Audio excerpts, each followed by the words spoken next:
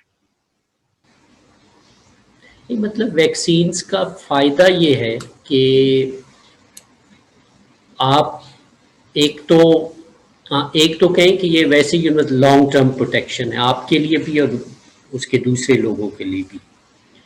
اور یہ دوسری بات یہ ہے کہ یہ کوئی لائف لانگ پروٹیکشن پھر بھی نہیں ہے. اس میں جو ہے 120 ڈیز سے 6 مہینے 8 مہینے 9 مہینے اس قسم کی اسٹڈیز آ رہی ہیں. اور بعض لوگوں کا تو یہ بھی خیال ہے کہ یہ فلو ٹائپ کی ویکسین بن جائے گی اور شاید آپ کو ہر سال لگانی پڑے. لیکن اس پہ بھی بات ہو رہی ہے کہ ویسے یہ بات ٹھیک ہے. تو ایک تو آپ اپنی امیونٹی کے لیے ضروری ہے آپ اس کو مطلب اسپریڈ نہ کریں، آپ ہاسپٹلس میں ایڈمٹ نہ ہوں، اور اس سے پہلے ساری کنڈیشنز جو ہیں جو آپ کی انڈر لائنگ بھی ہیں ان کو کور کرنے کے لیے یہ ویکسین بہت ضروری ہے. آپ کو ڈیتھ سے بچانا، آپ کو وینٹیلیٹر پہ جانے سے بچانا، آپ کی پری ایگزسٹنگ جو کنڈیشنز ہیں ان کو پروٹیکٹ کرنا، اور اس کے علاوہ جو وائڈر پاپولیشن ہے اس کو پروٹیکٹ کرنا. اگر کسی نے کرونا کا ٹیسٹ کروایا اور وہ پازیٹیو آ گیا ہے تو اس کی ٹریٹمنٹ کے ساتھ ساتھ بھی کیا ویکسین سٹارٹ کی جا سکتی ہے؟ نہیں، یہ ابھی تک تو ایڈوائس یہی ہے کہ اگر آپ کا کرونا ٹیسٹ پازیٹیو ہے اور سمٹمز ہیں تو آپ اس کو ریزالو ہونے دیں پہلے، ٹھیک ہے. اس کے سمٹمز کو جو ڈاؤن ہے اور تو اس کے بعد آپ کو ویکسین لگوانی چاہیے. اس کی ایک تو وجہ یہ ہے کہ اگر آپ مطلب ویکسین لگاتے تو دونوں کے سمٹمز ایک جیسے ہوتے ہیں. ویکسین لگانے کے بعد بھی اسی قسم کا امیون رسپانس ہوتا ہے، تو اس طرح وہ جو ان دونوں میں ڈسٹنگوش کرنا بڑا مشکل ہوتا ہے. لیکن یہ ہے کہ وہ پہلے اس کو آپ اپنا کورس رن کرنے دیں اور اس کے بعد. یہ بتائیے کہ جو برطانوی قسم ایک نئی ہے کرونا کی، تو یہ ویکسین اس کے لیے بھی افیکٹو ہے؟ کیونکہ اب یہ وائرس جو ہے پاکستان میں بھی ڈیٹیکٹ ہوا ہے اور پنجاب میں کافی کیسز رپورٹ ہوئے ہیں. ابھی ویریئنٹس کے لیے تو نئی ویکسینز نہیں آئی ہیں، اور میرا خیال ہے چونکہ یہ وائرس بہت زیادہ میوٹیٹ ہوتا ہے تو اس میں نئے ویریئنٹس آئیں گے. لیکن ایگزسٹنگ جو ایویڈنس ہے ایسٹرازینیکا کے بارے میں بھی یہی خیال تھا کہ وہ کچھ ویریئنٹس کے خلاف زیادہ افیکٹو نہیں ہے. لیکن میرا خیال ہے اس وقت کا کنسنسس یہی ہے کہ جو ایگزسٹنگ ویکسینز ہیں وہ بیسٹ جو پروٹیکشنز ہیں اگینسٹ کرونا وائرس. تو میرا خیال ہے اس میں نہیں پڑنا چاہیے. آپ نے بھی آبزرو کیا ہوگا کہ جتنی بھی ویکسینز اس وقت تک مارکیٹ میں آئی ہیں ان سب کا جو کامیابی کا تناسب ہے وہ 90% سے زائد ہے. اور پاکستان میں آپ یہ بتائیے کہ کون سی ویکسین ابھی تک امپورٹ ہوئی ہے اور آپ کون سی ویکسین سب سے زیادہ موزوں سمجھتے ہیں؟ 100% تو کوئی بھی ویکسین افیکٹو نہیں ہے.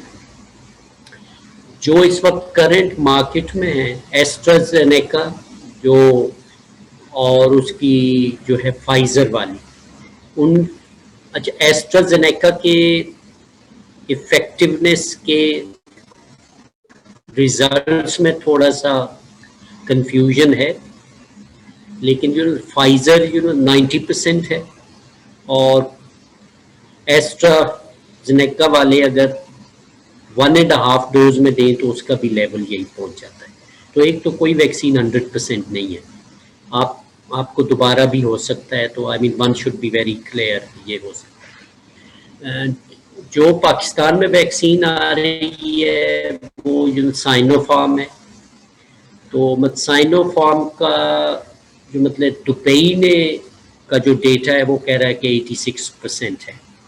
ہمارے یہاں اتنے عرصے سے سائنو فارم کے ٹرائلز ہو رہے ہیں لیکن کوئی مطلب کنسولیڈیٹڈ جو ڈیٹا نہیں شیئر کیا گیا. لیکن چونکہ اتنے عرصے سے ٹرائل ہو رہے ہیں اور پھر سائنو فارم پاکستان کو مفت مل رہی ہے تو I think we have the best thing. اچھا دوسری کون سی موضوع ہے؟ ایک اور ایسٹرازینیکا، اگر آپ مطلب دوسری نان چائنا ویکسینز دیکھیں تو سٹوریج کے لحاظ سے اور اپنی ایفیکیسی کے لحاظ سے وہ بہتر ہے اور اس کی پرائس بھی بڑی ہے، وہ تقریباً $4 $4-5 میں ایک ڈوز ہے. لیکن جب تک پاکستانی گورنمنٹ باہر سے پرچیس نہیں کرتی تو اس وقت تک مجھے تو یہ لگ رہا ہے کہ یہ جو پاکستان کو ڈونیٹ ہو رہی ہیں اسی سے کام چلانا پڑے گا. اب جیسے ابتدا میں تو انہوں نے کہا کہ جو بزرگ افراد ہیں 70 سال یا اس سے زائد اور جو ہیلتھ ورکرز ہیں ان کو ویکسین پہلے راؤنڈ میں لگے گی، اور پھر ابھی جو نیکسٹ ویک میں سنگل ڈوز والی ویکسین ہے اس کے آنے کے بعد یہ 60 سال اور اس سے زائد عمر کے افراد تک جو ہے وہ اس کے دائرہ کار کو بڑھا دیں گے. تو آپ یہ بتائیے کہ کیا یہ اپروچ ٹھیک ہے اور کیا یہ اس سے جو ولنریبلٹی ہے اس کو ایڈریس کر رہے ہیں، یا کہ کوئی پراپر فارمل پلان ہونا چاہیے کہ جس میں جو لوگ زیادہ ولنریبل ہیں ان کو پہلے یہ ویکسین دی جائے، نہ کہ اس کو ایج بریکٹ میں ہی ہم دیکھیں؟ دیکھیں یہ جو ہے پلان تو انٹرنیشنل انہوں نے فالو کیا ہے کہ سب سے پہلے ہیلتھ ورکرز کو ویکسینیٹ کریں، اس کے بعد people with pre existing conditions اور ساتھ ساتھ ایلڈرلی. لیکن ہمارے ہاں جیسے میں نے کہا پہلے بھی ہیلتھ ورکرز کو ویکسینیٹ کیا جا رہا ہے لیکن اس پہ بھی اچھا خاصا کنفیوژن ہے. جیسے میں نے کہا کہ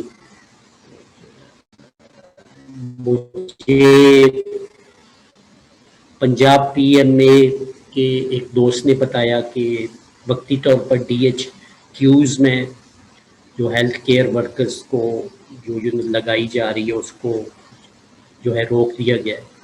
اچھا دوسرا کیا یہاں یہ جا رہا ہے کہ ایلڈرلی پہ ہم پہلے جا رہے ہیں، لیکن اس میں جو پرابلم ہے چونکہ ہمارے پاس ابھی پری ایگزسٹنگ جو مطلب کنڈیشنز والا میرا خیال ہے ڈیٹا نہیں ہے. ہونا تو یہ چاہیے تاکہ فرنٹ لائن ورکرز کے بعد پری ایگزسٹنگ جن لوگوں کو کنڈیشنز ہیں ان کو آپ لگانا شروع کریں. اچھا ایج بریکٹ کے ریسپیکٹو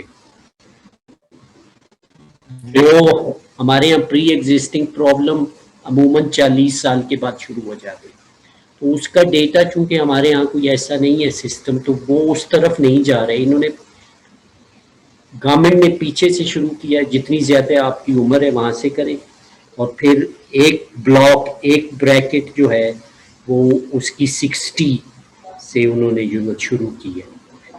تو بیچ میں بہت سے لوگ ایسے لگتا ہے کہ انکورڈ رہ گئے ہیں. اس میں ایک اچھا خاصا وہ لوگ میرا خیال ہے پری ایگزسٹنگ کنڈیشنز ان کو زیادہ ہے اور وہ بھی ارجنٹ کیسز ہیں. اب یہ گورنمنٹ کیسے کرے گی میرا خیال ہے پلان کا مسئلہ ہے، یہ ان کو دیکھنا چاہیے. تو آپ کیا ریکمینڈ کرتے ہیں کہ جو پلان ہے اس کو مؤثر بنانے کے لیے کیا کیا تدابیر اختیار کی جا سکتی ہیں؟ سب سے بڑی بات یہ کہ گورنمنٹ کے پاس ایک پلان ہونا چاہیے کہ کتنی پاپولیشن کو ہم نے کرنا ہے، کتنی ویکسینز ہمارے پاس ہوں گی اور کتنی ویکسینز ہم نے فردر پرچیز کرنی ہے. ابھی تک گورنمنٹ نے کسی فورن ابھی مینوفیکچرر سے بات نہیں کی، اور یہ جو ہے میجر جو گیپ ہے ساری میس مطلب ویکسینیشن کا، اب وہ مطلب کووکس میکنزم کے تحت کچھ مطلب پاکستان کو بہت سی ڈوزز ملیں گی جو میرے خیال ہے مئی جون سے پہلے نہیں آئیں گی. اور اگر آپ میس ویکسینیشن کر رہے ہیں اور ہرڈ امیونٹی لینی ہے تو سپیڈ اس میں بڑی امپورٹنٹ ہے. تو میرا خیال ہے سپیڈ نہیں ہے، کیونکہ اس میں آپ کو بہت جلدی میں ہارڈ امیونٹی اور اس میں پوری پاپولیشن کو کرنا ہوتا ہے. اسکیل کا آپ اس سے اندازہ لگائیں کہ کل برٹن نے 7 لاکھ لوگوں کو ایک دن میں امیونائز کیا. تو اس قسم کا اگر اسکیل ہو، آپ 1-2 مہینے میں ساری پاپولیشن 60-70% یا 50-60 کو کر لیں، تو پھر میرا خیال ہے نئے کیسز بھی آنے کم ہو جائیں گے، ڈیتھس کم ہو جائیں گی. امریکہ میں یہ ہو رہا ہے آلریڈی، چونکہ انہوں نے مطلب میسو اسکیل پہ کام شروع کیا ہے، تو ڈیتھس بھی نیچے آ گئی ہیں اور اس کے کیسز میں بھی ڈراپ آیا ہے. پرائیویٹ سیکٹر کو اس میں اب تک کیوں شامل نہیں کیا گیا، اور آپ سمجھتے ہیں کہ پرائیویٹ سیکٹر شامل ہونے سے اس کی رفتار کو بہتر کیا جا سکتا ہے؟ دیکھیں، پرائیویٹ سیکٹر کا رول تو ہے، لیکن سب سے پہلے رولز مطلب پوری دنیا میں گورنمنٹس اس کو فری آف کاسٹ کر رہی ہیں. لیکن مجھے لگتا ہے کہ پاکستان میں چونکہ یہ مسئلہ ہے، تو اس میں گورنمنٹ نے پرائیویٹ سیکٹر کو بہت جلدی اوکے دے دیا کہ آپ امپورٹ کرنا شروع کر دیں. کیونکہ میرا خیال ہے گورنمنٹ میں یہ واضح طور پہ شاید یہ فیلنگ ہے کہ وہ اتنی نہیں منگوا سکتے، یا مطلب ڈونیٹڈ جو مطلب ویکسینز ہیں وہ تو تب آئیں گی جب جو ڈونیٹنگ کنٹری آپ کو دے گا. جو پرائیویٹ سیکٹر جب اس کو مطلب امپورٹ کرے گا، اور اس میں شنید یہی ہے کہ وہ بہت زیادہ جو ہے انفلیٹڈ جو ہے پرائسز پہ لگا رہے ہیں. یہ کسی شخص نے، یا ابھی تک میں اس کے بارے میں کہ مڈرنا کی ڈوز 60,000 میں کہیں لگ رہی ہے. تو اگر اس قسم کی بات ہے تو میرا خیال ہے یہ سیریس ہے. ٹھیک ہے، گورنمنٹ اگر گورنمنٹ سے یہ کام نہیں ہو سکتا، یا گورنمنٹ کا انٹینشنز یا فائنینشیل کنڈیشنز نہیں ہے، تو یس ٹھیک ہے، پرائیویٹ سیکٹر کو انوالو ہونا چاہیے، لیکن اس میں ویکسینز کی پرائسز گورنمنٹ کو ڈٹرمن کرنا چاہیے، اور اس کو افورڈیبل بنانا چاہیے. اور اس کی ایک مثال آپ انڈیا دیکھ لیں. انڈیا 300 ملین لوگوں کو جو ہے اس نے ویکسینیٹ کرنا ہے. انہوں نے لمیٹڈ رول اس کا پرائیویٹ جو سیکٹر پروویژن بھی رکھی ہے، لیکن اس میں انہوں نے مطلب پرائسز کا فیصلہ حکومت کرے. تو میرا خیال ہے یہ جو چیزیں ہیں اس کو گورنمنٹ کو دیکھنا چاہیے، اور اس پہ مطلب ریگولیٹڈ پرائسز پہ اگر پرائیویٹ سیکٹر انوالو ہو سکتا ہے تو دیٹس گریٹ. 2 سوال میں اپنے تمام مہمانوں سے پوچھتا ہوں، آپ سے بھی پوچھوں گا. آپ یہ بتائیے کہ آج کل کون سی کتاب زیر مطالعہ ہے، اور آپ ہمارے ناظرین کو کون سی کتاب تجویز کریں گے کہ وہ اس کا مطالعہ ضرور کریں؟ ایک وہ پریا گوپال کی کتاب ہے انسرجنٹ امپائر. تو اس میں انہوں نے آرگیو کیا ہے کہ جو امپائرز میں اینٹی کلونیل موومنٹس ہو رہی تھی انڈیا، اور اس میں کریبین میں، اور اس میں افریقہ میں، انہوں نے کیسے مطلب white population living in the metropolitan جو انگلینڈ ہے، یا تو ان کو کیسے مطلب متاثر کیا. تو وہ بڑا ایک انٹرسٹنگ ورک ہے. اچھا، اسی سلسلے کی ایک اور نئی کتاب آئی ہے، وہ انڈر گراؤنڈ ایشیا. یہ میں آپ کے ناظرین کو دکھا بھی دیتا ہوں. تو یہ انڈر گراؤنڈ ایشیا جو ہے، دراصل